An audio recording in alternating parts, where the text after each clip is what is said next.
টাকা দেবো? বাচ্চাদের হাতে একদম টাকা দেবে না, তুমি খাবার দাও, পোশাক দাও। ঠিক আছে নীতি, তাহলে এইটা ওকে দিয়ে দিই, আমাদের ছেলের জন্য আর একটা জামা কিনে নেবো। এই নাও। আশ্চর্য, এতটুকু বাচ্চাকে লেখাপড়া না শিখিয়ে বাবা মা ভিক্ষা করতে পাঠিয়ে দিয়েছে। Sale sale sale. এসো নীতি, আমাদের ছেলের জন্য একটা জামা কিনে নেই। এটা কত দিদি? 200 টাকা। এই দাঁড়াও দাঁড়াও, এই জামাটাই তুমি ওই বাচ্চাটাকে দিয়েছিলে না? এই তো সেই বাচ্চাটা। তার মানে একটা ছোট্ট বাচ্চাকে দিয়ে ভিক্ষা করিয়ে একই জিনিস বারবার বিক্রি করে মানুষকে ব্ল্যাকমেল করছেন। ওর এখন লেখাপড়া করার সময়, আপনাকে আমি পুলিশে দেবো। ও দিদিমণি, ছোট লোকদের সাথে মুখ নাড়লে কি হয় জানেন তো? চলুন ফুটুন এখান থেকে। চলো নীতি। এখন আমি চলে যাচ্ছি, কিন্তু আমি পুলিশ নিয়ে আসবো। ছাড়ো না নীতি, কেন ফালতু ঝামেলায় নিজেকে জড়াচ্ছ? হ্যালো, এই তোর বউকে বলে দে বিষধর সাপের লেজে পা দিলে কিন্তু ছবল খাবে। এই তুই বিষধর সাপ হলে আমি ভয়ঙ্কর বেজি রে। হ্যালো হ্যালো, ফোনটা কেটে দিল।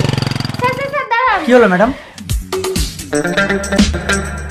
আমি অনেকদিন ধরে বিষয়টা লুক আউট করছি, চলুন। আসুন। এই বাইরে আয়, একটা বাচ্চাকে দিয়ে ভিক্ষা করি একই জিনিস বারবার মানুষকে বিক্রি করছিস। স্যার আমরা তো চুরি করছি না, ভিক্ষা করে আয় করছি। ভিক্ষা করতে হয় আপনারা করুন, একটা ছোট্ট বাচ্চাকে দিয়ে ভিক্ষা করেছেন কেন?